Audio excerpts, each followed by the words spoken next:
అందరి దగ్గర బైబిల్ ఉందా? కొంచెం జాగ్రత్తగా వినండి. తెలిసిన సందర్భాలుగా అనుకోకండి, తెలియాల్సినవి చాలా ఉన్నాయి. ఆది కాండము మొదటి 3 అధ్యాయాలు చదివినప్పుడే అసలు బైబిల్ ఎలా నడుస్తుందన్న విధానం ఆ 3 అధ్యాయాల్లోనే ఉంటుంది. మరలా ఆది కాండము మొదటి 3 అధ్యాయాలు మీరు జాగ్రత్తగా అర్థం చేసుకుంటే ఆ 3 అధ్యాయాల్లోనే దేవుని సంకల్పం ఏమై ఉందో రాయబడింది. కయ్యేనుగాడు అన్న మాట చిన్న మాట ఏం కాదు. నా తమ్ముడికి నేను కావాలి వాడినా, అది కామన్గా మనం చదివేసి వదిలేస్తాం మనం. కానీ దేవుని సంకల్పాన్ని ఎదిరించి ఒక మాట అది. ఏం చెప్తున్నాడు, ఈ మాటల గురించి ఏం మాట్లాడుతున్నాడు, ఎందుకు ఈ సంగతులు రాయబడ్డాయో తెలియాలంటే కాస్తంత బైబిల్ మూలాలు తెలియాలి.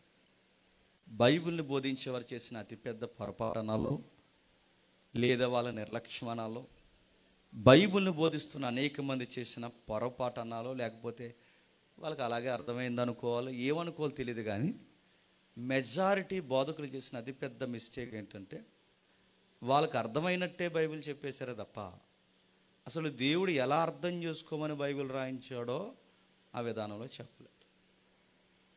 ముఖ్యాంశాలు మరోసారి వాళ్ళకి అర్థమయ్యేలా చెప్పేశారు. అంటే వాళ్ళకి ఎలా దోస్తుంది. ఇప్పుడు నేను ఈ ఊరిలో పెరిగాను అనుకోండి, నా మైండ్ నాకు ఈ ఊరికి తగినట్టు ఆలోచిస్తుంది. నేను టౌన్లో పెరిగాను అనుకోండి, నా మైండ్ ఆ పరిధిలో ఆలోచిస్తాం. ఈ సెక్టార్లో మన మైండ్ ఉండిపోయి ఏం చేస్తామంటే ఆ జోన్లోనే బైబిల్ చదువుతాం. అలా బైబిల్ చదవడం దాన్ని అలాగే బోధించాను. మీకు అర్థం కావడం ఒక ఉదాహరణ చెప్తాను. పెద్ద ఆయన, పేరు అడగండి, ఆయన మీద నాకు గౌరవం ఉంది. ఒకరోజు ఒక క్వశ్చన్ అడిగారు. ఆ పెద్ద ఆయన్ని బైబిల్ నేర్చుకుంటున్న తొలినాళ్ళలో మా కొలిక్ ఎవరైతున్నారో ప్రశ్న అడిగారు. దేవుడు ఏదైనా తోటను వేసిన తర్వాత ఆదాముని సేద్యపరచమని అన్నాడు కదా సార్, సేద్యపరచడం అంటే ఏంటి సార్ అని అడిగాడు. ఏం చెప్పుంటాడు ఎక్స్పెక్ట్ చేయండి. అసలు ఆయన రేంజ్కి, ఆయన వయస్సుకి, ఆయన చేసిన డిబేట్స్కి, లేదా ఆయన చేసిన, ఈ పదం ఆయన వర్తించదు, ఆయన చేసిన వాదోపవాదనలకి ఆయన ఏ ఆన్సర్ చెప్పుంటాడు ఎక్స్పెక్ట్ చేయండి. ఏం చెప్పాడు చెప్పనా? ఏదైనా తోట కదా, తోటలో సాయంత్రానికి ఆకులు రాలిపోతాయి కదా, ఆ ఆకులన్నీ పక్కడ తోడడం అంట. అర్థమైందో లేదో? ఏదైనా తోట కదా, ఆ తోటలో సాయంత్రానికి ఆకులన్నీ రాలిపోతాయి కదా, కొంచెం గార్డెన్ని నీట్గా మెయింటైన్ చేయడమే సేద్యపడుతుంది. అడుగుతున్నాను, ఇలాంటి తింగర బోధలు చేసే, మళ్ళీ చెప్తున్నాను, అర్థం అవ్వాల్సిన విధంగా అర్థం కాకుండా చేస్తారు. పోనీ చెడితే ఏమని అంటారా? వినరు. ఎందుకంటారు? మాకు తెలుసులేరా అన్నట్టు బిల్డప్. పోనీ ఆడేదో చెప్తున్నాడు, 4 మొక్కలో కాస్త ఆలోచిద్దామని ఏమైనా ఉంటుందా? ఉండదు. అందుకని అడుగుతున్నాను, బైబిల్ మనకు అర్థమైనట్టుగా దేవుడు ఎలా అర్థం కావాలనుకున్నాడో అలానే అర్థం చేసుకోవాలి. మరొకటి, డైనమైట్ తెలుసుగా. డైనమైట్ని కొండలను పేల్చడానికి ఉపయోగిస్తారు. అది పెట్టి అలా స్టిక్లా ఉంటుంది, దాన్ని అక్కడ పెట్టి ఆ 2 బండల మధ్య పెట్టి దాన్ని వెలిగిస్తే బండ పగిలిపోతాయి. డైనమైట్కి కొండల బద్దలు కొడతారు, బండల బద్దలు కొడతారు.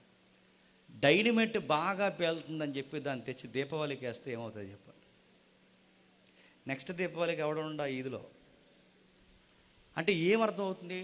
ఎక్కడ దేన్ని ఎలా వాడాలో తెలియాలి. డైనమైట్ని డైనమైట్ లాగే వాడాలి, దాన్ని దీపావళి బాంబుల్లా వాడకూడదు. ఇది నీకు అర్థమైతే బైబిల్ని ఎలా అర్థం చేసుకోవాలని దేవుడు చెప్పాడో చెప్పండి, అలాగే అర్థం చేసుకోవాలి. నీకు నచ్చినట్టు అర్థం చేసుకోవాలి. నీకు ఎవరు ఇచ్చారు రైట్ దానికి?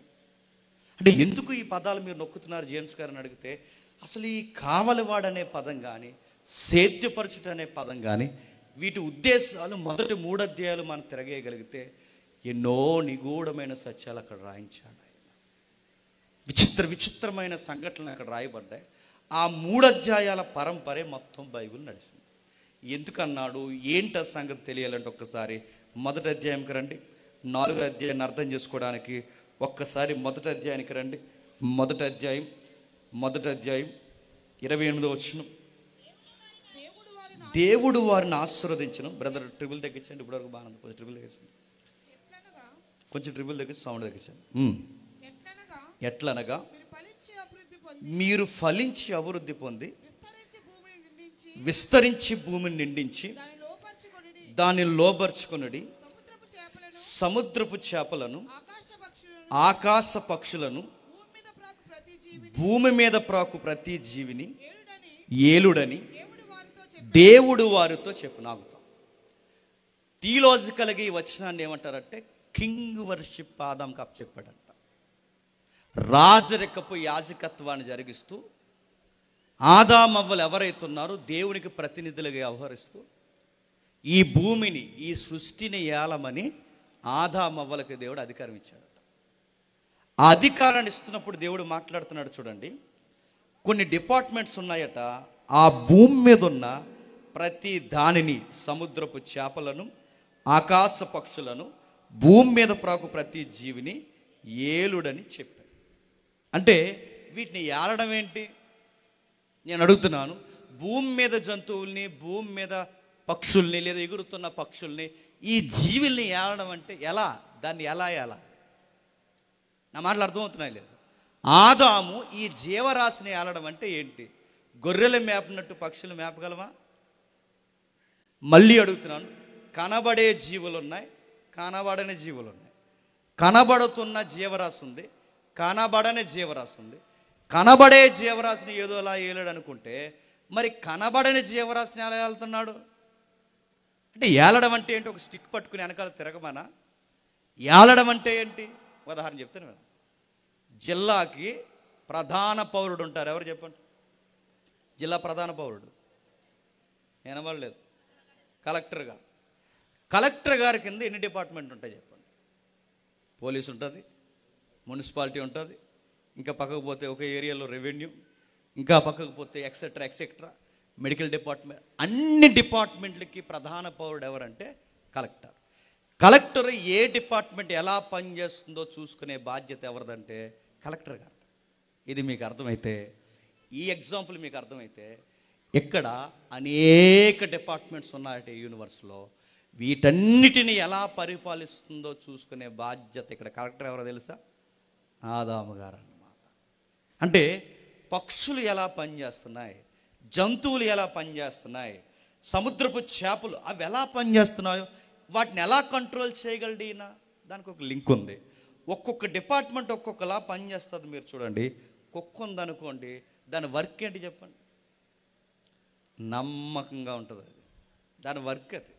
అది అడవిలో ఉన్నా ఎక్కడున్నా తన ఏరియా, తన బౌండరీస్ ఏవైతున్నదో అది నమ్మకంగా కావలాగస్తుంది. అది కుక్క యొక్క వర్క్. రెండవది, గాడిదలు ఉన్నాయనుకోండి, అవి చక్కగా బరువులు మోస్తాయి. అది తన డ్యూటీ. ఇంకా మీకు అర్థం కావాలి అంటే పిచ్చుకలు మీరు చూడండి, చీడ పురుగుల్ని కంట్రోల్ చేస్తాయి. అంటే ఈ డిపార్ట్మెంట్ ఒకటికి ఒకటి పని చేయకపోతే ఈ యూనివర్స్ నడవదంటే నడవదు. కుక్కలు లేకపోయినా బ్యాలెన్స్ తేడా వస్తుంది, పక్షులు లేకపోయినా యూనివర్స్ బ్యాలెన్స్ తేడా వస్తుంది, చివరికి చీడ పురుగులు లేకపోయినా ఈ సృష్టిలో బ్యాలెన్స్ తేడా వస్తుంది. చైనా తెలుసుగా, ప్రపంచంలో అత్యధిక జనాభా కలిగిన దేశం. మొదటది ఉండేది, ఇప్పుడు సెకండ్ ప్లేస్లోకి వచ్చింది. ఆ మొదటి స్థానం మనమే కొట్టాం. ఈ సెకండ్ కేటగిరీలు అంటే ఇంచుమించు మన దగ్గరగా ఉండాలండి మనం. అయితే చైనాలో ఒకరోజు భయంకరమైన కరువు వచ్చింది. కరువు ఎందుకు వచ్చిందో తెలిసి హిస్టరీ మీరు చదవండి. చైనా దేశంలో ఎక్కువ పాములు తింటారు, చైనా దేశంలో ఎక్కువ కప్పలు తింటారు, చైనా దేశంలో పురుగులు తింటారు. వర్షాకాలం పడుతున్నప్పుడు ఇలా ఎగురుతూ పురుగులు వస్తాయి చూసారు, పెద్ద పురుగులు. ఆ పురుగుల రెక్కలన్నీ దులిపేసి అవి ఇలా జల్లించి సాయంత్రానికి మరమరాలు తిన్నట్టు ఉప్పు కారం జల్లుకుని తింటారు. వాళ్ళకి అది హెల్దీ ఫుడ్. వాళ్ళకి ఒకటి కాదు రెండు కాదు ఎన్ని రకాల జీవులు తింటారు. ఉడుములు తింటారు, ఆ భయంకరమైన కొండశీలలు తింటారు. ఒక్కటేంటి తినలేదు. కుక్కల్ని చక్కగా కాల్చుకుని మనం మేక మాంసం ఎలా కొనుక్కుంటామో వాళ్ళ కుక్క తలకాయలు మాంసం కూడా అలా కొనుక్కుంటారు. ఈ ఫుడ్ వాళ్ళకి ఎందుకు అలవాటు అయిందో మీరు హిస్టరీ చదవండి. వాళ్ళకి ఎందుకు అలవాటు అయిందంటే వాళ్ళ పిచ్చుకుల్ని చంపేశారు. అర్థం లేదని నాకు అర్థమైంది. జతకమేనండి, పిచ్చుకుని చంపేస్తే ఈ ఫుడ్ ఎలా అలవాటు వద్దండి? ఎలా అలవాటు వద్దంటే చైనాలో విప్లవ భావజాలాలు ఎక్కువ, కమ్యూనిజం ఎక్కువ. ఆ విప్లవ భావజాలంలో ఒక విప్లవం తీసుకొచ్చారు. మనకైతే హరిత విప్లవం, ఏ విప్లవం, కొన్ని విప్లవాలు వచ్చాయో వాళ్ళకు కూడా వ్యవసాయాన్ని కాపాడడానికి ఒక విప్లవాన్ని తీసుకొచ్చారు. మన భూభాగం ఎక్కువ, మన జనాభా ఎక్కువ. మన జనాభాకి దిగుబడి ఎక్కువ కావాలంటే పంట దిగుబడి ఎక్కువ కావాలి. ఆ దిగుబడి మనకు కావాలంటే కొన్ని జీవరాశులు మనం కంట్రోల్లో పెట్టాలి. అందుకు మనం ఏం చేద్దాం, సరిగ్గా పంటలు పండే టయానికి ఈ పిచుకులన్నీ వచ్చి మన ధాన్యాన్ని తినేస్తేనే, ఒక్కొక్క పిచుకు ఇంత ధాన్యాన్ని తింటే ఇన్ని వేల లక్షల పిచుకులు ఇంత ధాన్యం తింటే ఎంత పంట నష్టం వస్తుంది. అందుకే మనం ఏం చేద్దామంటే పిచుకుల మీద విప్లవం అన్నారు. మొత్తం చిన్న చిన్న పక్షులు ఏవైతే ఉన్నావో ఆ పక్షుల మీద తుపాకులు తీసి వలలేసి రకరకాలు చేసి మొత్తం మీద పిచుకులను చంపేశారు. ఆ పిచుకులను చంపేసిన తర్వాత నెక్స్ట్ ఇయర్ వాళ్ళు ఏమనుకున్నారంటే ఈ సంవత్సరం దిగుబడి అదిరిపోద్ది అనుకున్నారు.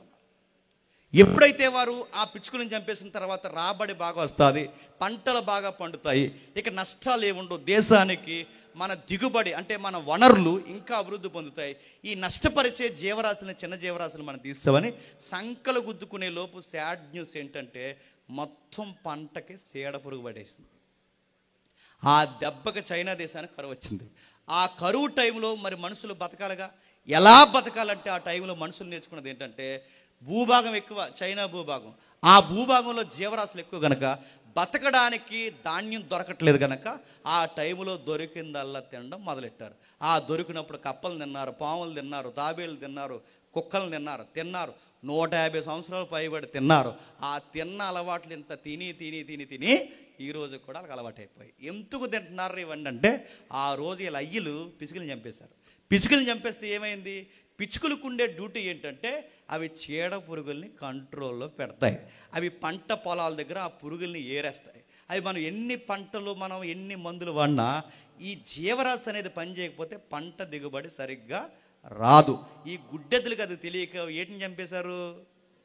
అది మీకు ఏమర్థమవుతుందంటే ఎవ్రీ సెక్టార్లో ఒక డ్యూటీ పనిచేస్తుంది అనమాట. ఆ డ్యూటీని జీవరాశి కంట్రోల్ చేస్తుంది. ఈ జీవరాశిని మెయింటైన్ చేసే ఈ బాధ్యత దేవుడు ఎవరికి ఇచ్చాడంటే ఆదాముకి ఇచ్చాడు. ఆదాముని పరిపాలించమన్నాడు. అంటే ఏ డిపార్ట్మెంట్ ఎలా పరిపాలిస్తుందో చూడాలి. ఎలా చెప్తాడు, పిచ్చుకల లాంగ్వేజ్ ఆదాముకి వచ్చా రాదు, కాకుల లాంగ్వేజ్ ఆదాముకి వచ్చా రాదు, సింహాలతో డీల్ చేయగలడా రాదు. మరి అవి సరిగ్గా డ్యూటీ చేస్తున్నా లేదా ఎలా తెలుస్తుంది అంటే దానికి సూత్రం ఒకటే, నువ్వు సరిగ్గా ఉంటే ఎవ్రీ డిపార్ట్మెంట్ క్రమంగా నడిచిపోతుంది. ఇదే పరిపాలించడం అంటే. అంటే మీకు అర్థమవుతుందో లేదో, ఆదాము సరిగ్గా లేకపోతే, ఆదాము యొక్క క్రమం సరిగ్గా లేకపోతే సిస్టమ్ తేడా వస్తుంది అన్నమాట. మరలా చెప్తున్నాను వినండి, ఆదాము సరిగ్గా లేకపోతే అంటే ఆదాము మిస్టేక్ చేశాడో దాని ఎఫెక్ట్ ఎక్కడ పడుతుంది తెలుసా, నేచర్ మీద పడుతుంది.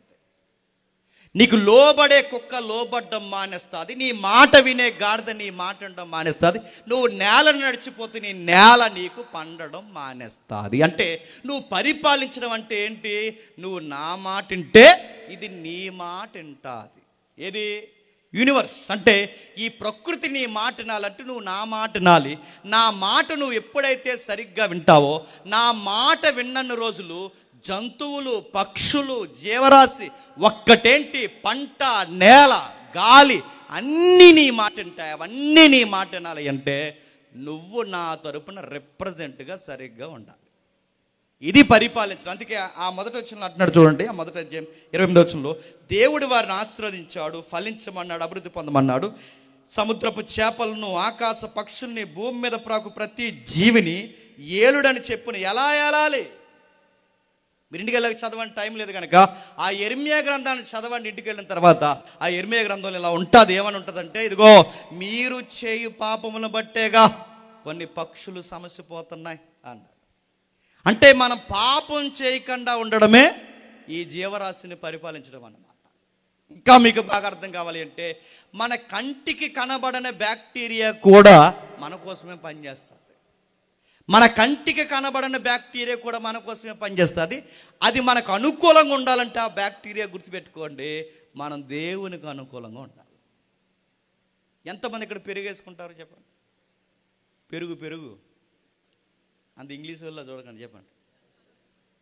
పెరుగు మనకు తెలుసు, పెరుగు పుల్లగా ఉంటుందండి. నెక్స్ట్ 2-3 డేస్కి పుల్లగా ఉంటుంది. ఎందుకు పుల్లగా ఉంటుంది మీకు చెప్పనా? అసలు మనం తీయగా ఉన్నా పుల్లగా ఉన్నా దాని పేరు ఏంటంటే అది ఒక బ్యాక్టీరియా, గుర్తుపెట్టుకోండి. ఏంటది బ్యాక్టీరియా అంటే మీకు ఏదో ఉందేమో, కంటికి కనబడిన పురుగులు, గుర్తుపెట్టుకోండి. కొన్ని పురుగుల కలయికే చెప్పండి పెరుగు. ఆ పెరుగే మనం తింటాం. అంటే మనకు ఉపయోగపడే బ్యాక్టీరియా కూడా ఉందంటే ఉంది. ఇవన్నీ నీకు అనుకూలం కావాలి. ఒకప్పుడు మనం ఏం తిన్నా హెల్దీగా ఉండేవాళ్ళం. ఇప్పుడు ఏం తిన్నా రోగాలు వస్తున్నాయంటే చెప్పండి, పాపము సొసైటీలో ఎక్కువైతే చెప్పండి, అప్పటి వరకు మనకు అనుకూలంగా ఉన్నది కూడా చెప్పాలి మనకి వ్యతిరేకం అవుతుంది. ఇప్పుడు ప్రశ్న, మీరు ఫలించాలి, అభివృద్ధి పొందాలి, విస్తరించాలి, భూమిని నిండించాలి, సముద్రపు చేపలను, ఆకాశ పక్షులను, భూమి మీద ప్రాకు ప్రతి జీవిని ఏలాలి. ఎలా ఏలాలి ప్రభు అంటే, నా స్వరూపమందు నా పోలికలో నాకు ప్రతినిధులుగా మీరు అలా ఉంటే ఈ ప్రకృతి అంతా మీ మాట వింటుంది. మీరు వెళ్ళి నిలబడితే సముద్రమైనా పాయలవుద్ది. మీరు నాకు ప్రతినిధులుగా ఉంటే ఎరుకో గోడలైనా పడిపోతాయి. మీరు నాకు ప్రతినిధులుగా ఉంటే ఆకాశం వైపు చెయ్యొద్ది, వర్షమా ఆగిపో అంటే వర్షమైనా ఆగిపోద్ది. మీరు నా మాటిని మీరు బండన కొడితే బండ నిండు కూడా నీళ్ళు వస్తాయి. దేవునికి ప్రతినిధులు కంటే ఈ నేచర్ ఎప్పుడు మన మాట వింటుందంటే ఆయనకు అనుకూలంగా ఉండాలి, ఆయనకు అనుకూలంగా ఉండాలి. ఇలాంటి రాజరికపు పరిపాలన దేవుడు ఎవరికి ఇచ్చాడట? ఆదాముకి ఇచ్చాడు. ఆ పరిపాలన జరిగించాలని ఈయన ఏం చేశాడంటే చెడగొట్టాడు. చెడగొట్టడమే కాదు, మొత్తానికి ఉన్న అధికారాన్ని నీరుగార్చాడు. నీరుగార్చడమే కాదు, ఆయన చేసిన పనులు వెనువెంటనే జరిగిన కార్యక్రమాలు ఏంటంటే, దేవుడు ఊరకే ఏం వదిలేదండి, ఆదాముని చాలా ట్రైనింగ్లో పెట్టాడు. ఆ ట్రైనింగ్లోనే దేవుడికి వ్యతిరేకంగా నిలబడ్డాడు. ఏం పెట్టాడు, ఎలా చేశాడంటే, ఈ వచనం నేను అడుగుతున్నాను, యావత్తు భూమిని మీరు ఏలాడి, భూమిని ఏలాలి. దేన్ని ఏలాలట?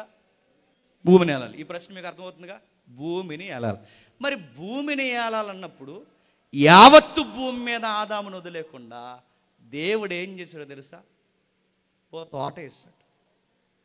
తోట వేసి కొన్ని మొక్కలేసి ఆ మొక్కల మధ్య జీవరాశిని పెట్టి వాటి మధ్య ఆదామును ఉండమన్నాడు. ఇప్పుడు నా ప్రశ్న, యావత్తు భూమిని ఏలమని దేవుడు చెప్పినప్పుడు మళ్ళీ తోట ఎందుకండి? అర్థమైందో లేదో మీకు? అర్థమైపోయినా అర్థమైనట్టు చూడండి, ఇంకో మీటింగ్ ఉంది. సరే, యావత్తు భూమి మీద కాపురం ఉన్నప్పుడు, యావత్తు భూమిని ఏలమన్నప్పుడు ఏదేని తోట దేనికి? అది దేనికి పెట్టినట్టు? అసలు దాన్ని ఎందుకు పెడుతున్నట్టు? ఏం చేసినట్టు? ఒక్కసారి రండి, ఒక్కసారి 2వ అధ్యాయం 7వ వచనం చూడండి. దేవుడైన యెహోవా నేల మట్టితో నరుని నిర్మించి వాని నాసికారంధ్రములలో జీవవాయువును ఊదగా నరుడు జీవాత్మాయను. దేవుడైన యెహోవా తూర్పున ఏదేనులో ఒక తోట వేసి తాను నిర్మించిన నరుణ్ణి దానిలో ఉంచెను.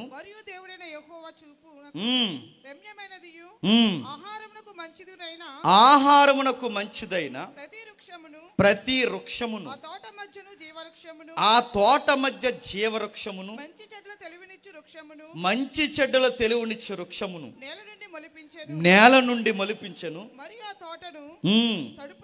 మీకు ఏమర్థం అవుతుంది? బాగా వినాలి. తోటంతా చేసిన తర్వాత ఆదామును తెచ్చి తోటలో పెట్టాడా? ప్రశ్న. తోటంతా చేసిన తర్వాత తోటలోకి ఆదామును తెచ్చి తోటలో ఆదామును పెట్టాడా? ఆదామును అక్కడ పెట్టి తోట అంతా వేస్తున్నాడా? చెప్పండి, చూసే చెప్పండి. మళ్ళీ అడుగుతున్నాను, ఆదామును అలా పెట్టి తోటంతా నాటుతున్నాడా? ఆల్రెడీ తోట వేసేసి తోటలోకి ఆదామును తీసుకొచ్చాడా? చెప్పాలి.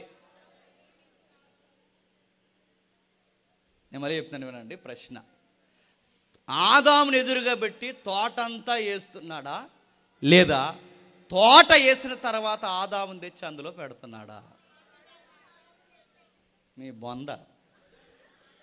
మళ్ళీ మీరు మూలాలు చదువుతారు, ఏం చదువుతారు, మళ్ళీ చదువుతారు, మళ్ళీ చదవండి. ఆదామును ఎదురుగా పెట్టి వర్క్ స్టార్ట్ చేశారు. ఒకవేళ అప్పటికే ఆదాము వచ్చేసరికి అన్ని కార్యక్రమాలు అయిపోతే జంతువులకి ఏం పెట్టమని అని కూడా చెప్పండి. అది అంటే ప్రతి వర్క్ దేవుడు చేస్తున్నప్పుడు ఎదురుగా ఎవరిని పెట్టి చేస్తున్నాడు? అది ఆదామును పెట్టి చేస్తున్నాడు, మొక్కలు వేస్తున్నాడు, మంచి చెల్లు వృక్షాన్ని వేస్తున్నాడు, అనేకమైన మొక్కలతో పాటు జంతువులు పిలుస్తున్నాడు. అంటే ఆ పిలిచిన జంతువుల పేర్లు పెట్టమంటున్నాడు. ఇవన్నీ ఎందుకు చేస్తున్నాడు? ఆదాముకు చూపిస్తున్నాడు. ఎందుకు చూపిస్తున్నాడంటే దేవుడు ఎలా చేస్తున్నాడో చెప్పాలి. దేవుడు ఎలా చేస్తున్నాడో అలానే నెక్స్ట్ ఆ పని చేయాల్సింది ఎవరు చెప్పాలి? ఆదాము చేయాలి. ఆదాముకి దేవుడు ఏం చెప్తున్నాడు? ట్రైనింగ్ ఇస్తున్నాడు. ఆదాముకి ట్రైనింగ్ ఇస్తున్నాడు. అందుకే ఆ ట్రైనింగ్లో దేవుడు ఇస్తున్న మాట చూడండి 15వ వచనంలో, మరియు దేవుడైన యెహోవా నరుని తీసుకొని ఏదేను తోటను సేద్యపరచుటకును దానిని కాచుటకును దానిలో ఉంచెను. సేద్యపరచుటకును కాచుటకును. సేద్యపరచుటంటే ఏంటో తెలుసా? దానిని బాగా వినాలి. మొక్కలు ఆకులు పడిపోతే తొట్టం కాదు. సేద్యపరచడం అంటే ఏంటంటే దాన్ని చూస్తున్న విధానం, నేను ఏదైతే చేశానో, నేను ఎలాగైతే వ్యవహరించానో, నేను ఎలాగైతే ఈ తీరుతెల్లన్నీ నేను చేస్తున్నానో అలానే నువ్వు కూడా వ్యవహరించడమే సేద్యపరచడం. సేద్యపరచడానికి మూలం బైబిల్ ఏమాడిందో తెలుసా? మూలం బైబిల్ ఏమాడిందంటే సేద్యపరచడం అనే దానికి బైబిల్ వాడిన పదం ఎబ్రీ భాషలో అబాండ్ అంటాడు. అబాండ్ అంటే దాని అర్థం చెట్లు దగ్గర మనుషులు పనిచేస్తారు చూసారా? బాగా వినాలి. చెట్లు దగ్గర మనుషులు పనిచేస్తారు కదా, ఇది మొక్కలు గార్డెన్స్ అవి మెయింటైన్ చేస్తారు. ఆ గార్డెన్ వర్క్ చేసే వాళ్ళని అబాండ్ వర్క్ అంటారు అనమాట. అంటే చెట్లు నాటి వాటికి నీరు పెట్టి వాటికి అంటు కట్టి ఈ వర్క్ చేసేవారిని అబాండ్ అంటారు. అలాంటి దిక్కును వాడే పదం. ఇప్పుడు ఆదాము ఏం చేస్తున్నాడంటే నువ్వు కూడా ఆ వర్కే చెయ్యాలి. సేద్యపరచుటకును కాచుటకును అంటే నువ్వు ఎలా వ్యవహరించాలంటే మనుషులకి నాకు, ప్రకృతికి నాకు, యావత్తు జీవరాశికి నాకు మధ్యవర్తిత్వం చేసే ఒక యాజకుడిగా పనిచేయాలి. అబాండ్ అనే పని మళ్ళీ ఎక్కడ వాడతారంటే గుడిలో పూజారి చేస్తారు చూసారా పని. ఈ గుడి పూజారులు చేసే పని దగ్గర వాడే పదమే అబాండ్ అంటారు ఎబ్రీ భాషలో. అంటే ఒక పూజారి చేసే పనిని, ఒక మొక్కల దగ్గర ఒక పనివాడు చేసే పనికి, ఈ రెండిటికి ఈక్వల్గా వాడే పదం తోటమాలి యాజకుడు. ఈ రెండిటికి వాడే పదాన్నే అబాండ్ అంటారు. అంటే దేవుడు అక్కడ ఆదామును పెట్టిన తర్వాత కాచుటక అనే పదంలో దేవుడు ఏం చెప్తున్నాడంటే దాన్ని నువ్వు పూజారి గుడిలో ఎలాగైతే పనిచేస్తాడో నువ్వు కూడా అలానే ఉండాలి. కాచుట, సేద్యపరచుట. ఇప్పుడు చెప్పండి, ఆదామవ్వల్ని దేవుడు తయారు చేసిన తర్వాత యావత్తు భూమిని పరిపాలించమని చెప్పిన దేవుడు భూమిని పరిపాలించకుండా దేవుడు తీసుకెళ్ళి అలా మూలన ఒక తోట వేసి అందులో పెట్టాడట. మరి యావత్తు భూమిని పరిపాలించాలిగా, ఆ తోటలో పెడితే ఎలా పరిపాలిస్తారు? యావత్తు భూమిని సేద్యపరిచి యావత్తు భూమిని వాళ్ళ కంట్రోల్ చేయవలసిన బాధ్యత ఆదామవ్వలకి ఇచ్చినప్పుడు తోటలో ఎందుకు పెట్టినట్టంటే ఆ తోటలో ఆదామవ్వలకి దేవుడు ట్రైనింగ్ ఇస్తున్నాడు అన్నమాట. అందుకే ఎవ్రీడే ఈవినింగ్ దేవుడు వస్తున్నాడట. దాని అర్థం ఏంటి చెప్పనా? ఒక ఆఫీసుకి బాస్ వచ్చినట్టు ప్రతిరోజు సాయంకాలం చెకింగ్ వస్తాడట.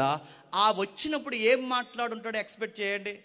ఈరోజు వర్క్ ఎలా సాగింది, అది వర్క్. సార్ ఈరోజు వర్క్ ఇలా జరిగింది సార్, ఈరోజు ఇలా ఉంది సార్, ఈ జీవరాశి ఈ డిపార్ట్మెంట్ ఇలా పనిచేసింది, డిపార్ట్మెంట్ ఇలా, వెరీ గుడ్ మై సన్ అంటాడన్నమాట. ఎవరు? దేవుడు. అంటే ఇప్పుడు ఆయన ట్రైనింగ్లో ఉన్నాడు. ఈ ట్రైనింగ్లో ఉన్నప్పుడు ఆదాము రేపొద్దున్న ఈ యావత్తు భూమిని పరిపాలించాలంటే ముందు ట్రైనింగ్లో తినంగా ఉండాలి. ఇప్పుడు ఏ కాంపిటేటివ్ ఫీల్డ్లోకి వెళ్ళిన తర్వాత మీరు ఏ ఆఫీసర్ అయ్యారు అనుకోండి, వెంటనే తీసుకొచ్చి మండలాన్ని ఇచ్చేస్తారా చేతికి? వెంటనే తీసుకొచ్చి పంచాయతీ చేతులు పెడేస్తారా? లేదా ఒక పోలీసు వాడు అయ్యేవనుకో స్టేషన్ వెంటనే ఇచ్చేస్తారా? ఒక ఎంఆర్ఓ అయ్యేవనుకో వెంటనే ఇచ్చేస్తారా? దానికి ఒక ట్రైనింగ్ పీరియడ్ ఉంటుంది. ఆ ట్రైనింగ్లో నువ్వు తినంగా ఉంటేనే అప్పుడు మొత్తం ఆ వ్యవస్థను, ఆ ఏరియాని తెచ్చి మన చేతుల్లో పెడతారు. ఇది మీకు అర్థమైతే ఒక కలెక్టర్ కూడా జాబ్ కొట్టిన తర్వాత వెంటనే తెచ్చి కలెక్టర్ ఆఫీసులో కూర్చోబెట్టారు. ఏం చేస్తారు? గ్రౌండ్ లెవెల్ వర్క్ నుంచి నేర్పించి నువ్వు బాగున్నావు అనుకున్నప్పుడు తీసుకొచ్చి అక్కడ కూర్చోబెడతారు. ఇది మీకు అర్థమైతే యావత్తు భూమిని ఆదాము పరిపాలించాలంటే ముందు ఎక్కడ పాస్ అవ్వాలి చెప్పండి? ఏదేం తోటలో పాస్ అవ్వాలి. పాస్ అయ్యాడా? ఫెయిల్ అయ్యాడు. మన అయ్యగారు ట్రైనింగ్లోనే ఫెయిల్ అయ్యారు. ట్రైనింగ్లోనే ఉల్టా అయింది. ట్రైనింగ్లోనే బోల్తా పడ్డాడు, ట్రైనింగ్లోనే నష్టపరిచాడు. ఇప్పుడు చెప్పండి, ఎప్పుడైతే ఆయన ట్రైనింగ్లో నష్టపోయాడో మళ్ళీ దేవుడు కోరుకుంటున్నది మీ అయ్య చేయలేనిది నువ్వు చెయ్యి అని అడిగాడు. ఎవరిని? కయ్యని. మీ నాన్న చేయలేదు నువ్వు చెయ్యి అంటే కాచుటకు సేద్యపరచుటకు అబాండ్ సమార్ అంటారు. మీకు అర్థమైపోయినా అర్థమైతే చూడండి. అబాండ్ సమార్ అంటే ఒక యాజకుడిగా, ఒక పూజారిగా, ఒక దేవుడికి మనుషులకి మధ్యవర్తిగా వ్యవహరిస్తున్న నీవు జీవరాశిని కంట్రోల్ చేయాలి, తోటు సమాజానికి నువ్వు ఏలికగా ఉండాలి, ఒకరికి ప్రతినిధులుగా ఉండాలి. ఇలాంటి పని నువ్వు చెయ్యాలి. నేను ఏమడుగుతానంటే, ప్రతి సాయంకాలం వేళ నేను వచ్చి ఈ వర్క్ ఏం చేసావు అడిగినప్పుడు, దేవా ఇదిగో ఈ పని ఇలా చేశాను, ఈ పని ఇలా చేశానని నువ్వు నాకు బాధ్యతగా చెప్పాలి. ఈ బాధ్యత నువ్వు చెప్పాలని ఆదామవ్వను పెడితే వాళ్ళ బాధ్యత గాలి కుదిరేశారు. ఇప్పుడు వాళ్ళ గర్భాన్ని పుట్టింది ఎవరు? కయ్యని గడ పుట్టాడు. అదే ప్రశ్న ఇప్పుడు వాళ్ళ నాన్న అడిగిన ప్రశ్న ఇప్పుడు దేవుడు ఎవరిని అడుగుతున్నాడంటే కయ్యని అడుగుతున్నాడు. ఏమని? నీ తమ్ముడు ఎక్కడున్నాడు? అప్పుడు అలా చెబితే బాగుండు. నాకు తెలియదండి అంటే బాగున్నాడు, నాకు తెలియదంటే బాగుండు, అయ్యో నేను చూడలేదంటే బాగుండు, లేదా నేను చంపేసానన్నా బాగుండు. అదేం కాకుండా వాడిని పదం ఏంటో చెప్పనా, నేను కావాలి వాడిని ఎందుకన్నా అనుకున్నారు. ఆడి బుర్ర తిరుగుడు. మళ్ళీ చెప్తున్నాడు, పొగరది. మా నాన్ని ఏదైనా తోట కావలగా పెట్టా ఉన్నాడా? నేను ఉంటాను అనుకుంటున్నావు, ఉండను అని చెప్తున్నాడు. మీకు అర్థమైందో లేదో నాకు అర్థమవుతుంది. వాడు అడిగిన పదం చిన్న పదం కాదు. మా నాన్నే తోటలో కావలి వాడిగా పెట్టావు, మా అయ్య ఉన్నాడా? మా అయ్యే ఉండలేనప్పుడు నా తోటోడికి నేను కాపలాగే అలా ఉంటాను అనుకుంటున్నావు.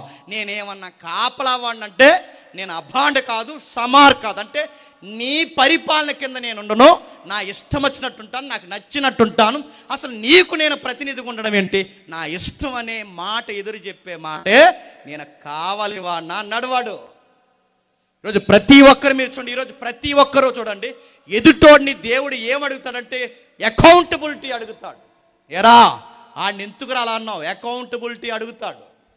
ఎరా ఆడిని చూసేడుస్తున్నావు? అకౌంటబిలిటీ అడుగుతాడు. నాకు సంబంధం లేదు ఆడనేదో అంటే నీకేటంటే కుదరదు. ఎంటైర్ బైబిల్ ఎలా నడుస్తుందో తెలుసా?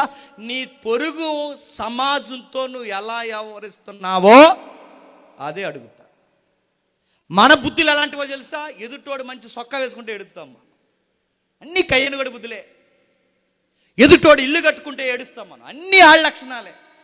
ఎదుటోడు ఒక స్థలం కొనుక్కుంటే ఏడుస్తాం, ఎదుటోడు కాస్త సేవలో బాగుంటే ఏడుస్తాం, ఒకటి పాట మనకన్నా బాగా పాడితే ఏడుస్తాం. మరి ఇదే వేడుపు అంటే అడుగుతాను, ఇది భక్త అని అడుగుతున్నాను. ఇలాంటి వ్యవహారం చేసే మొత్తం చెడగొట్టారు ఆదామవ్వలు. అదే పని చేసి ఈ కయ్యనుగడ మొత్తం సమాజాన్ని చెడగొట్టాడు. ఇప్పుడు కూడా ఏం జరుగుతుంది? ఎంటైర్ బైబిల్ అదే నడుస్తుంది. నీ పొరుగు వాడిని ప్రేమించు, నీ నైబర్ని నువ్వు ప్రేమించలేనప్పుడు నువ్వు నాకు ప్రతినిధిగా ఉండలేవు. నీ పొరుగు వాడితో నీకు సఖ్యత లేనప్పుడు, నీ పొరుగు వాడితో నీకు ప్రేమ లేనప్పుడు, నీ పొరుగు వాడితో నీకు డీలింగ్ బాగాలేనప్పుడు ఈ గాలెంతుకు నీ మాట నాలి, ఈ నేలెంతుకు నీ మాట నాలి, ఈ పక్షులెంతుకు నీ మాట నాలి, ఈ పండుతున్న పంటెంతుకు నీ మాట నాలి. నీకు లోబడకుండా ఈ ప్రకృతి తిరగబడ్డానికి కారణం ఏంటో తెలుసా? నువ్వు ఎదుటోడిని చూసి ఏడుస్తావు, నీ పొరుగుని చూసి ఏడుస్తావు. అందుకే నీ ఆరోగ్యం కూడా నీకు అనుకూలంగా ఉండదు, నీ సంసారం కూడా నీకు అనుకూలంగా ఉండదు, నీ సంఘం కూడా నీకు అనుకూలంగా ఉండదు, నీ సమాజం నీకు అనుకూలంగా ఉండదు. ఒక్కటేంటి, నీ గర్భాన పుట్టిన పిల్లలు కూడా నీ మాట వినరు. పరిపాలించడం అంటే ఏంటో తెలుసా? మనం తినంగా ఉంటే దేవుడు అన్నాడు సమస్తము చెప్పండి సమకూర్చి జరిగిస్తాడు. అంటే నువ్వు పండే పంట, నువ్వు పట్టుకుంటే పంట బాగుంటుంది, నువ్వు నడిస్తే నేల బాగుంటుంది, నువ్వు నిలబడిన దగ్గర ప్రజెన్స్ బాగుంటుంది, నువ్వు ఎక్కడుంటే అక్కడ ప్రకృతి కూడా నీ మాట వింటాది. అందుకే చూడండి, నేను ముగిస్తున్నాను. అందుకే మీరు చూడండి, దేవుని మాట మోసే వింటే ఎర్ర సముద్రం ఏమైంది చెప్పండి? పాయలైపోయింది. ఏలియా దేవుడి మాట వింటే పెలపెలమని ఉరుముతున్న ఆ మేఘాల వర్షం ఏమైంది చెప్పండి? ఆగిపోయింది. యెహోషువ దేవుని మాట వింటే సూర్యచంద్రుని ఆగిపో అంటే ఏమైంది చెప్పండి? ఆగిపోయాయి. మీరు ఎక్కడ చూడండి, ఇశ్రాయేలు ప్రదర్శన చేసి ఎరుకో గోళ్ళ వైపు ఒక లుక్కిస్తే గోళ్ళు ఏమయ్యాయి చెప్పండి? పగిలిపోయాయి. దేవుని పిల్లలు మీరు చూడండి, యేసు ప్రభు వారు సముద్రం మీద నడుస్తుంటే శిష్యులు కూడా మాకు నడవాలనుందంటే మాటింటే పేతురు కూడా కొంత దూరం నడిచాడు. మీకు ఏమర్థమవుతుంది? ఈ మెల్ల కనబడుతున్నాయి అనుకోకండి, ఇవి మనల్ని అబ్జర్వ్ చేస్తాయి. ఈ చెట్టు మన తీరు తెలియటో చూస్తుంది. నువ్వు తెంగరోడు, నన్ను ఎవడు చూడటం, అది చూస్తుంది, గుర్తెట్టుకో. ఈ చెట్టు చూస్తుంది, ఈ పుట్ట చూస్తుంది, ఈ నేల చూస్తుంది, ఈ బరకాన్ని చూస్తుంది, ఈ కెమెరా చూస్తుంది, ప్రతిదీ. నువ్వు కూర్చున్న కుర్చీ కూడా చూస్తుంది. నువ్వు తినకపోతే లెగిసి కొడదామని కూడా చూస్తుంది. ఇది ప్రతిదీ అబ్జర్వ్ చేస్తుందంటే ఈ నేచర్కి మన లైఫ్కి కనెక్టింగ్ ఉంది. ఈ నేచర్కి మన లైఫ్కి కనెక్టింగ్ ఉంది. ఇవన్నీ ఎప్పుడు మాట ఉంటాయి? నీ చేతేసిన మొక్క కూడా తినంగా మొలవట్లేదంటే నువ్వు ఎంత విసంగాడవో నీకు అర్థం అవ్వాలి, గుర్తుపెట్టుకో. నువ్వు ఎంత విసంగాడివి, నువ్వు పండించిన పంట నీకు కలిసి రావట్లేదంటే నువ్వు ఎంత సీడపడుగో నీకు అర్థం అవ్వాలి. నువ్వు ఎక్కడుంటే అక్కడ గాలి కలుషితం అయిపోతుంది, నువ్వు ఎక్కడుంటే అక్కడ నేల కలుషితం, నువ్వు ఎక్కడుంటే అక్కడ సంసారాలు చిరిగిపోతాయి, నువ్వు ఎక్కడుంటే అక్కడ స్నేహాలు పోతాయి. నేను అడుగుతాను, ఒక దరిద్రుడు నీ కయ్యాని గాడికి తమ్ముడు నువ్వు ఎక్కడుంటే అక్కడ ఆడున్నాడు, ఆడేం చేసి మొత్తం నేర్చిన పాడు చేస్తా. ఆదామవ్వలకి దేవుడు అప్పగిచ్చింది తెలుసా? ఇది నువ్వు మమేకమై ఉండాలి, ఈ ప్రకృతి నువ్వు మమేకం.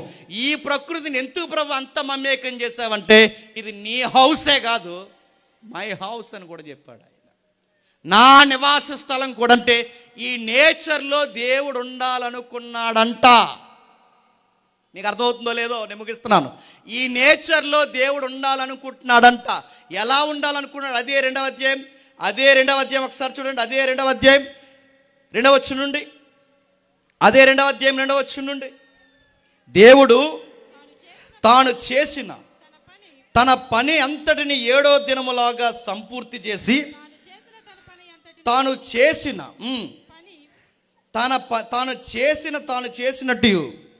ఎంత తను చేసిన పని అంతటి నుండి 7వ దినమున విశ్రమించుటంటే చెప్పండి, మన తెలిసిన బైబిలే, సీరియస్గా చూడకండి, టీవీ నేను చూసినట్టు చెప్పండి. నడుతున్నాను. విశ్రమించుటంటే నేను అదే చెప్తున్నాను, మనకు అర్థమైనట్టు బైబిల్ చదివేశాను తప్ప దేవుడు ఎలాగ అర్థం అవ్వాలని బైబిల్ రాయించాడో అలా మనం చదవలేదు. మూల పదాలు మన చిన్నప్పటి నుంచి చదువుతున్నాను, అది కన్నా అడుగుతున్నాను. విశ్రమించుటంటే ఏంటి? విశ్రమించడం అంటే ఆయన ఎవరు అన్నారు?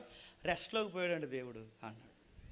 నడుతున్నాడు. దేవుడికే రెస్ట్ అవసరమైతే దేవుడు అవుతాడా? ప్రశ్న. దేవుడు అలసిపోతాడా? దేవుడికి చెమట పడతాదా? దేవుడికి కాళ్ళు చేతులు ఉంటాయా? దేవుడు కూడా నిద్రపోతాడా? దేవుడికి కూడా రెస్ట్ అవసరమా? దేవుడికి అలసటుంటే దేవుడు ఎలాగవుతాడు? దేవుడు అంటే ఏంటో తెలుసా? అనంతమైన వాడు, సర్వశక్తి కలిగిన వాడు, ఆయన ఊహలకు అందని వాడు, ఆయన ఫైనట్ ఇన్ఫైనట్. అంటే మనం మాట్లాడుకున్నది పరిమితి అనంతమైనది. మనం పరిమితమైన మనుషులు, ఆయన అనంతమైన వాడు. ఆయనకి ప్రారంభం లేదు, అంతము లేదు. ఆయన ఇలా అలిసిపోయాడని బైబిల్లో ఉండదు. అది శక్తికి మించిన పదాలు. ఆయన విశ్రమించడం ఏంటి? విశ్రమించడం అంటే రెస్ట్ తీసుకున్నాడని కాదు, అలిసిపోయాడని కాదు. మూలం ఏంటంటే విశ్రమించుట అనగానే ఆ వర్క్ అక్కడతో ఆపేసి, మీరు చదవండి ఇంటికి వెళ్ళిన తర్వాత, ఆ వర్క్ ఆ 7వ దినం వరకు చేయాలన్న పని అక్కడ చేసి విశ్రమించాడంటే దాని అర్థం ఏంటంటే అక్కడ సెటిల్ అయ్యాడు, కూర్చున్నాడు, ఉన్నాడు అని అర్థం. జేమ్స్ గారు విశ్రమించారంటే ఏంటి? అక్కడికి వచ్చి దుప్పటి పడుకున్నాను కాదు, ఏం చేశానని, అక్కడికి వచ్చి కూర్చున్నానని. ఇప్పటివరకు డ్రైవింగ్ అనే వర్కులు వచ్చాం, అక్కడ ఆ వర్కులు వచ్చిన తర్వాత ఇక్కడికి వచ్చి నేను విశ్రమించాడంటే ఏంటి? అక్కడ కూర్చున్నాను, అక్కడ ఉన్నాను, ప్రజెన్స్లోకి వచ్చాను. ఇది మీకు అర్థమైతే ఇప్పుడు విశ్రమించాడంటే దాని అర్థం ఏంటి? ఆయన రెస్ట్ తీసుకున్నాడని కాదు. ప్రజెన్స్ అంటే అక్కడతో వర్క్ ఆపి ఆ ఉనికిలో ఉన్నాడు. ఎక్కడున్నా ప్రభు అంటే వేసిన తోట, చేసిన భూమి, యావత్తు భూమిని 6 దినాలు చేశాడుగా.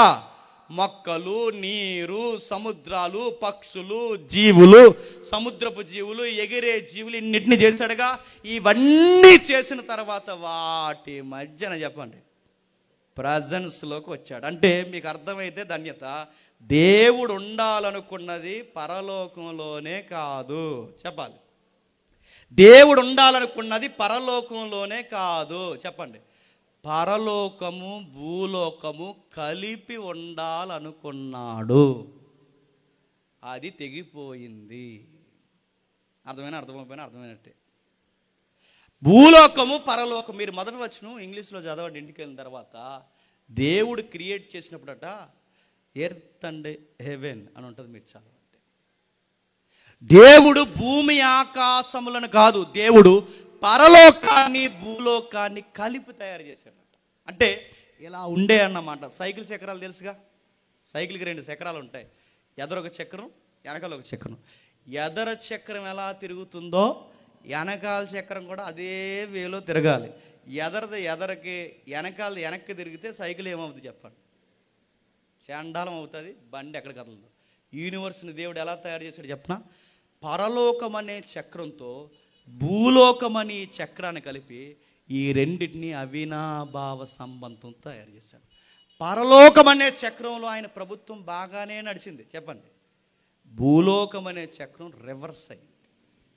ఈ రెండింటిని కలిపి దేవుడు తయారు చేసి మధ్యలో ఉండి పరిపాలకుడుగా ఉండాలనుకున్నాడు. కానీ ఏమైందో తెలుసా? మొత్తం పాడాయి. దేవుడి నివాస స్థలం అంటే ఏంటో చెప్పనా? మళ్ళీ చెప్తున్నాను. ఎక్కడో లోకం ఉండిపోయింది, అక్కడెక్కడో సింహాసనం వేసి కూర్చున్నాడు, అక్కడి నుంచి గడ్డకింద సేట్టుకుని దేవుడు ఎలా చూస్తున్నాడు. అది వదిలేండి, ఇండియన్ టెర్మినాలజీలో. గ్రీకులు మైథాలజీ, ఇండియన్ టెర్మినాలజీ పక్కన పెట్టండి. ఎక్కడో కూర్చున్నాడు, గడ్డకింద చెయ్యట్టుకుని ఇవాళ ఇక్కడ సభ ఎలా జరుగుతుందని ఇలా చూస్తాడు అనుకోకండి. దేవుడు పరలోకం ఉంది, బాగా వినండి, భూలోకం ఉంది. ఈ 2 కలిపి ఉండేవి, ఇవి ఒకదానికొకటి తెగిపోయాయి. ఎలా తెగిపోయాయి? మన అయ్యి కట్ చేశాడు కదా రెబ్బను. ఎవరు? ఆదాము చేసిన ఆ మిస్టేక్కి ఒక్కటే కదండి జరిగిన నష్టం. మన బాడీల్లోనికి మరణం వచ్చింది, ప్రకృతిలోనికి చీడొచ్చింది, భూమి పండడం మానేసింది. బాధ ఏంటి చెప్పనా? భూలోకానికి పరలోకానికి దూరం కూడా పెరిగింది. పరలోకం అనే అవస్థలోనికి పరిశుద్ధుల స్వాస్యము దేవుడు వెళ్ళిపోయాడు. భూలోకం అనే ఈ చక్రంలోనికి మానవులు జీవరాశులు ఇక్కడ పరిమితం అయిపోయాయి. ఈ 2 తెగిపోయాయి. మళ్ళీ దేవుడు ఈ రెండిటిని కలపాలనుకుంటున్నాడు. అదే బైబిల్ చెప్తుంది. మళ్ళీ ఈ రెండింటిని దేవుడు కలపాలనుకుంటాడు. ఎలా కలుపుతా ప్రవ్వా, ఎలా కలుపుతా అంటే అక్కడక్కడ సైన్ ఇచ్చాడు. ఎలాంటి గుర్తులు ఇచ్చాడు ఒక్కసారి ఒక లుక్ వేయండి, ముగిద్దాం. మొదటి రాజుల గ్రంథం 6వ అధ్యాయం, మొదటి రాజుల గ్రంథం 6వ అధ్యాయం 29వ వచనం చదవండి. మొదటి రాజుల గ్రంథం 6వ అధ్యాయం 29వ వచనం. మరియు మందిరపు గోడలన్నిటి మీదను లోపలనేమి వెలుపలనేమి చెరూబులను తమాల వృక్షములను వికసించిన పుష్పములను చెక్కించెను. మరియు మందిరపు నట్టిల్లు లోపలను వెలుపలను బంగారంతో పొదిగించెను. లోపల ఎలుపల బంగారంతో పొదిగించెను. గర్భాలయపు ద్వారములకు ఒలీవ కర్రతో తలుపులు చేయించెను. ద్వార బంధము మీద కమ్మియు నిలువు కమ్మిలను గోడ వెడల్పులో 5వ భాగము వెడల్పు ఉండెను. 2 తలుపులను 32వ వచనంలో 2 తలుపులను ఒలివ కర్రవే, వాటి మీద కెరూబులను తమల వృక్షములను నివసించి పుష్పములను చెక్కించి వాటిని బంగారంతో పొదిగించిన. కెరూబుల మీద తమల వృక్షముల మీద బంగారం ఉన్ను. 36వ వచనంలో కింద చెప్తారు చూడండి. మరియు లోపలనున్న 3 వరుసలను చెక్కిన రాళ్లతో ఒక వరుసను దేవదారు దూలములతో కట్టించెను. 4వ సంవత్సరము జీప అను మాసమున యెహోవా మందిరపు 30వ వచనం, వాటి మీద కెరూబులను తమల వృక్షములను వికసించిన పుష్పములను చెక్కించి ఆ చెక్కిన వాటి మీద బంగారు రేకులను పొదిగించి. మీరు అడుగుతున్నాను, ఈ 6వ అధ్యాయం ఏంటండి? సొలొమోను మందిరం. సొలొమోను మందిరాన్ని దేవుడు ఎలా తయారు చేయమన్నాడండి చెప్పాలి. సొలొమోను మందిరం బాగుండండి. సొలొమోను మందిరం అంటే ఏంటండి? దేవుని నివాసస్థలం. దేవుని నివాసస్థలాన్ని దేవుడు ఎలా కట్టమంటున్నాడు తెలుసా? వృక్షాలు, ఫలములు, చెట్లు. బాగా వినాలి. చెట్లు, ఫలవృక్షములు, చెట్లు, తోట. అంటే ఆ దేవాలయం నిర్మాణం అంతా ఎలా ఉందో తెలుసా? ఒక తోటలోకి వెళ్తున్న ఫీలింగ్ ఉంటుందంట. అర్థమైందో లేదో మరలా అడుగుతున్నాను. సొలొమోను మందిరంలోకి వెళితే బంగారు తోటలోకి వెళ్ళినట్టు ఉంటుందంట. నేను అడుగుతున్నాను, తోట ఫీలింగ్ ఏంటండి? ఆ తోటలాగే ఎందుకు కట్టమన్నాడంటే అసలు ఏదేని తోటని, భూమిని దేవుడు పెద్ద తోటగా తయారు చేసి ఆ తోట మధ్య జీవరాశిని పెట్టి ఆ జీవరాశుల మధ్య, జీవితాల మధ్య దేవుడు నివాసం ఉండాలనుకున్నాడు. అదే కాన్సెప్ట్లో మళ్ళీ ఇప్పుడు దేవుడు ఏం కట్టిస్తున్నాడు చెప్పండి? మందిరాన్ని కట్టిస్తున్నాడు. అంటే ఆయన ఫీలింగ్ ఎక్కడైనా మారిందా? ఏదైనా తోటలో ఏ ఫీలింగ్తో ఉన్నాడో చెప్పండి. సొలొమోను మందిరాన్ని కడుతున్నప్పుడు కూడా అదే ఫీలింగ్తో ఉన్నాడు. అంటే దేవుడి నివాస స్థలం అనగానే మీరు ఎప్పుడు గుర్తుపెట్టుకోండి, ఒక పెద్ద గుడి, ఓ బంగారు గంగాలం అలా అనుకోకండి. దేవుడి నివాస స్థలాన్ని ఆదరించి దేవుడు ఎలా ఎక్స్పోజ్ చేశాడంటే, ఒక బంగారం లాంటి తోట మధ్య దేవుడు ఉండాలనుకున్నాడు. అలాంటి తోటనే నివాస స్థలంగా మలిచాడు. ఆ తోటే భూమే ఒక పెద్ద ఏదైనా తోటగా మలిసి పరలోకాన్ని భూలోకాన్ని అనుసంధానం చేసి దేవుడికి మనుషుని ప్రతినిధిగా పెట్టి మొత్తం ఈ డిపార్ట్మెంట్ను వేలాలి, నేను కింగ్గా పైన ఉంటే నా కింద ప్రతినిధిగా నువ్వు కింగ్గా పనిచేయాలని ఆదాము అవ్వల్ని మనుషుని పెడితే కింగులు కాస్త ఏమయ్యారు చెప్పండి, మొత్తానికి తిరగేసి పడేశారు. అంటే మీకు ఏమర్థం అవుతుంది? దేవుడు తోట మధ్య ఉండాలనుకోండి. మీకు ఇంకా బాగా అర్థం కావాలి, ఒక ఉదాహరణ చెప్తాను, తర్వాత ముగిస్తాను. మీరు ఎప్పుడైనా కలెక్టర్ బంగ్లాకు కానీ, రాజు బంగ్లాలకు కానీ, గవర్నర్ బంగ్లాకు కానీ, సీఎం బంగ్లాకు కానీ, పెద్ద పెద్ద బంగ్లాలకు వెళితే ఆ బంగ్లాలోకి వెళ్ళే ముందు ఎంట్రన్స్లో ఒక అరెకరం లేదా ఒక 10 సెంట్లు సుమారు అక్కడెక్కడో ఇల్లుంటే ఈ భాగం అంతా ఏముంటుంది తెలుసా? గార్డెన్ ఉంటుంది. మీరు చూడండి, గార్డెన్ ఎందుకు మెయింటైన్ చేస్తారో వాళ్ళకి తెలియదు. ఎందుకు మెయింటైన్ చేస్తారు? హిస్టరీ చదవండి. ఎందుకు మెయింటైన్ చేస్తారు చెప్పిన? రాజులు దేవుళ్ళు ఎప్పుడు ఎక్కడ ఉంటారో తెలుసా? చరిత్ర ప్రకారం తోట మధ్య ఉంటారు. అంటే జిల్లాకు రాజు లాంటి కలెక్టర్ అయితే కలెక్టర్ బంగ్లా తోట మధ్య ఉంటుంది. మీరు చూడండి, రాజు బంగ్లాలు ఎక్కడుంటాయంటే తోటల మధ్య ఉంటాయి. గుడులు ఎప్పుడు చూడండి దేవుడి మాన్యాల మధ్యలోనే ఉంటాయి. ఇవన్నీ మీరు చూడండి, తోట మధ్య రాజులు దేవుళ్ళు నివాసము చెయ్యాలి. అలాంటి నివాస స్థలాలు ఏర్పరచుకునే ఈ సిస్టమ్ ఎక్కడి నుంచి వచ్చిందంటే ఆదామవ్వల నాగరికత నుంచి ఎప్పటి వరకు ఈ కలెక్టర్ బంగ్లా వరకు ఈ సిస్టమ్ నడుస్తుంది. దేవుడు నివాస స్థలం మానవులతో కూడా ఉండాలనుకుంది, అయితే ఆ నివాస స్థలం చెడిపోయింది. ఇప్పుడు మళ్ళీ దేవుడు ఏం చేస్తాడంటే, మీరు గమనించండి, చెడిపోయిన ఈ నేలను, చెడిపోయిన ఈ ప్రకృతిని, కలుషితమైపోయిన ఈ యూనివర్స్ని మళ్ళీ నూతన సృష్టిగా మార్చడానికే చెప్పండి యేసుక్రీస్తు వారు వచ్చారంట.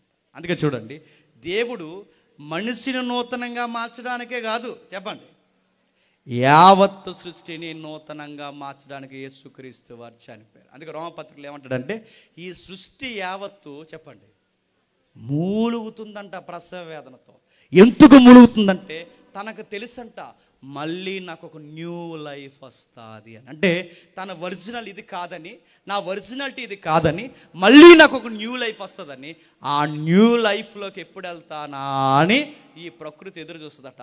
అది ఎప్పుడు వెళుతుందంటే దేవుడు అన్నాడు, రెండవ రాకడలో మళ్ళీ ఏదేను తోట ఆదాము తప్పు చేయకముందు ఎలాగైతే ఈ ప్రకృతి ఉండేదో, పరలోకం ఈ ప్రకృతి ఎలాగైతే కలిసి ఉండేవో, మళ్ళీ ఆ స్థితిలోనికి తీసుకురావడానికి రెండవ రాకడలో దేవుడే మేఘాల మీద చెప్పండి రాబోతున్నాడు. ఎక్కడుంది ఇదంతా? ఒక్కసారి ప్రకటన 21 అధ్యాయం చూడండి. ప్రకటన 21 అధ్యాయం మొదటి వచనం, ఒట్టే చెప్తున్నారు ముగిస్తా. ప్రకటన 21 అధ్యాయం మొదటి వచనం, అంతటి నేను క్రొత్త ఆకాశము క్రొత్త భూమిని చూసి తిని, మొదటి ఆకాశము మొదటి భూమియు గతించిపోయెను, సముద్రం ఇక లేదు, మరియు నేను నూతనమైన యెరూషలేమును అను ఒక పరిశుద్ధ పట్టణము తన భర్త కొరకు అలంకరింపబడి పెండ్లి కుమార్తె వలె సిద్ధపడి పరలోకమందున్న దేవుని యొద్ద నుండి దిగివచ్చుట చూసి తిని. దిగివచ్చుట చూసిన భాగమేనండి. ఒక పట్టణాన్ని దేవుడు తయారు చేశారట. ఆ పట్టణం ఎక్కడికి దిగి రాబోతుందంట చెప్పాలి, చూసి చెప్పండి.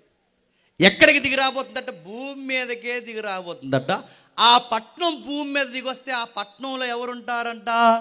దేవుడు మానవులు కలిసి నివాసం చేస్తారట. ఇదే ఏదైనా తోటలో దేవుడు చూడాలనుకున్నాడు.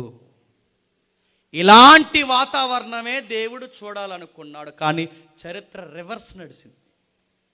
చరిత్ర వేరేలా పోయింది. మానవుడు చరిత్రని దేవుని సంకల్పాన్ని చెడగొట్టాడు. అంటే అప్పుడు చెడిపోయిన దాన్ని దేవుడు ఎప్పటి వరకు రిపేర్ చేస్తున్నాడు, తయారు చేస్తున్నాడు. ఆ తయారు చేసిన దాన్ని రెండవ రాకడలో మళ్ళీ భూమి మీదకి చెప్పండి తీసుకురాబోతున్నాడు. ఆ తీసుకొచ్చిన దాన్నే వాడిన పదాలు అక్కడక్కడ ఏం వాడాడంటే, మిమ్మల్ని మళ్ళీ పరదేశంలోనికి తీసుకువెళ్తాను, జీవవృక్షాన్ని మీకు ఇస్తాను, ప్యారడైజ్ అని ఒక సిటీ ఫామ్ అవుతుందంట. ఆ దానిలో ఎవరుంటారు ప్రభు అంటే దేవుడు అంటున్నాడు, మనుషులతో దేవుడు కలిసి నివాసం చేస్తాడు. ఈ పట్టణం కొరకే మన పెద్ద ఆయన ఎదురు చూసాడు. ఎవరు అబ్రహాం గారు. బాగా వినండి. పునాదులు గల ఆ పట్టణం కొరకు అబ్రహాం ఎదురు చూసాడట. బాగా వినాలి. పట్టణం వస్తాదని ఎదురు చూశాడా, పట్టణంలోకి మనమే ఒకరోజు వెళ్దామని ఎదురు చూశాడు? చెప్పండి. నీ బొంద నేను తెలంగాణ చదవండి. అడుగుతాను, భోజనం చేశారు అందరినీ? చేస్తుంటారు. మళ్ళీ అడుగుతాను, చెప్పండి. పట్నంలోకి మళ్ళీ అడుగుతున్నాడు. పట్నంలోకి ఈయన వెళదామని ఎదురు చూస్తాడా? ఎదురు చూస్తున్నాడంటే దాని అర్థం ఏంటండి? వస్తాది. ఆదాము ఎదురు చూశాడు, రాలేదు. సొలొమోను ఎదురు చూశాడు, రాలేదు. దావీదు వాళ్ళ నాన్న ఎదురు చూశాడు, రాలేదు. ఇస్సాకు యాకోబులు ఎదురు చూశాడు, రాలేదు. వాళ్ళ అయ్య అబ్రహాం ఎదురు చూశాడు, రాలేదు. నీతిమంతులందరూ ఎదురు చూశాడు, రాలేదు. వాళ్ళందరూ పట్నం ఎప్పుడు వస్తుందా అని ఎదురు చూస్తారు. వాళ్ళు ఎదురు చూసింది జరగనిది ఒక రోజు మనం చెప్పండి చూడబోతున్నాం. అంటే పట్నంలోకి మనం వెళ్ళడం కాదు, పట్నమే చెప్పాలి మన దగ్గరికి రాబోతుంది. గొర్రెపిల్ల దేవుడు వివాహమౌత్య కార్యక్రమాన్ని సిద్ధపరచబోతున్నాడు. ఏదేని తోటలో ఏ వాతావరణం దేవుడు ఉండాలనుకున్నాడో మళ్ళీ అదే వాతావరణం రాబోతుంది. ఆ రోజు పరిపాలన ఎలా ఉంటుందో తెలుసా? ఎండ ఉండదు, వాన ఉండదు, వడగాలు ఉండదు, వ్యాధులు ఉండవు, జీవరాశులు తిరగబడ్డ ఉండదు. మీరు ఇంటికి వెళ్తే యెషయా గ్రంథం చదవండి. నాగుపాము చంటి పిల్లోడు కలిపి ఆడుకుంటాడు, సింహం దగ్గర జింకలు ఉంటాయి. అంటే ఏదేని తోట ఎలా ఉందో మళ్ళీ అలాంటి వాతావరణం రాబోతుంది. ఇది బైబుల్ మనల్ని ఎదురు చూడమంది. మనం ఏం ఎదురు చూస్తాం? మాకు ఇల్లు లేదు, మాకు ఇల్లు ప్రభువా, మాకు వాకిలు లేదు, మాకు వాకిలి ప్రభువా, మా ఎదవ తినంగా చదవలేదు, పరీక్షలో బంద అన్నీ ఏ ప్రార్థనలు.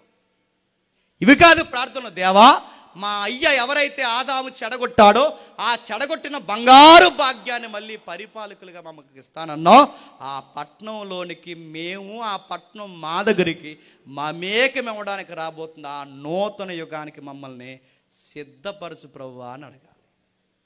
ప్రభు మొదటగా తిరిగి లేచాడు. ఆయన వచ్చినప్పుడు మనమందరం తిరిగి లేస్తాం. ఆయన వచ్చినప్పుడు మళ్ళీ ప్రకృతి నూతనంగా తిరిగి లేస్తుంది. ఇది బైబిల్ కాన్సెప్ట్. బైబిల్ ఏం చెప్తుందో తెలుసా? పరలోకము భూలోకము కలిసి నడుస్తాయి మళ్ళీ. అంటే దేవుడి నివాసము మనుషులతో కూడా కలిసి నివాసం చేయబోతుంది. రేపొద్దున్న జరగబోయేది ఇదే. కొంతమంది క్వశ్చన్స్ రేజ్ అవుతాయి. అంటే 1000 ఏండ్ల పరిపాలన మీరు తినంగా ఏనన్నా అంటున్నాను. 1000 ఏండ్ల పరిపాలన కాదు, ఏదో జరగబోతుందని కాదు. ఏదేని తోటలో ఏ వాతావరణం ఉండబోతుందో అదే వాతావరణం మళ్ళీ రాబోతుందని బైబిల్ చెబుతుంది. టైం లేదు కనుక కొన్ని రిఫరెన్స్ నేను చెప్పట్లేదు. అది జరగబోతుంది. అందుకే ప్రస్తుతానికి దుష్టయుగమైంది. చక్రం, పరలోకం అని ఒక చక్రం, సైకిల్ చక్రం అనుకుంటే అది ఫ్రంట్కి బాగానే తిరుగుతుంది, కానీ బ్యాక్ వీలే తేడాగా తిరుగుతుంది. ఆ వీల్ ఎవరు చెప్పండి? మన భూలోకం. అందుకే ప్రభు ఏమి నేర్పించాడు తెలుసా? పరలోకమందు నీ చిత్తం నెరవేరుతుంది, కానీ ఎక్కడ నెరవేరట్లేదు. ఈ భూమి మీద కూడా దేవుని చిత్తం సంపూర్ణంగా నెరవేరే ఒక రోజు వస్తుంది. ఆ రోజు ఏ రోజు తెలుసా? రెండవ రాకడ. అప్పుడు ఆదాము మాటలు లేని ఆదాములు మాట వింటారు, కయ్యేని మాటలు లేని అనేక మంది మాట వింటారు. ఆ రోజు ఎలా ఉంటుందో తెలుసా? అందరం పరిపాలకులుగా ఉంటాం, అందరం రాజులుగా ఉంటాం. ప్రతి గానాల మధ్య ఎవ్రీడే దేవునితో చెప్పండి ఆనందిస్తాం. ఆ రోజు సాయంకాలం అందే దేవుడు కలిసేవాడు. భవిష్యత్తు ఏం జరుగుతుందో తెలుసా? 24 hours అని టైం లేదు, కానీ ఎవ్రీడే దేవునితో మనం జాయ్ఫుల్ లైఫ్ గడుపుతామంట. దాని కొరకు యేసుప్రభుని నమ్ముకోండి. ఎందుకు యేసుప్రభుని నమ్ముతున్నామంటే నాకు నూతన యుగం రాబోతుంది, మళ్ళీ నేను పరిపాలకుని అవ్వబోతున్నాను. ఒకవేళ ఇప్పటి నుంచే ఈ ప్రాక్టీస్ నువ్వు స్టార్ట్ చేస్తే, నేను సీరియస్గా చెప్తున్నాను, ఇప్పటి నుంచే నువ్వు దేవుడు కోరుకున్న జీవితాన్ని నువ్వు ప్రాక్టీస్ చేయగలిగితే ఈ ప్రకృతి నీ మాట వింటుంది. నువ్వు వేసిన పంట బాగుంటుంది, నీ బిడ్డలు బాగుంటారు, నీ చుట్టూ పరిస్థితులు బాగుంటాయి, సహోదరులు నీ మాట వింటారు. ఎక్కడుంటే అక్కడ నీ జీవితం అనేకులకు దీవెనకరంగా మారుతుంది. ఈ యొక్క మాటలు చెప్పాలంటే ఆ రోజు ఆదాముకి ఏదేను తోట ట్రైనింగ్ పీరియడ్ అయితే ఈ 60 ఏళ్ళ జీవితం మనకేంటి చెప్పండి? ట్రైనింగ్ లాంటిదే. ఇక్కడ తినంగొన్నవాడు అక్కడికి వెళ్తాడు, ఏదేను తోటలో తినంగా లేనివాడు బయటకు వచ్చాడు. మనం ఇక్కడ తినంగా లేకపోతే ఇంకో తోట ఉంది తగలడిపోయి చెప్పండి, అక్కడికి పోతాం. అక్కడికి ఎవ్వరు వెళ్ళకూడదు. యేసయ్య రాజ్యంలో అందరూ ఆశీర్వాదకరంగా మారునుగాక.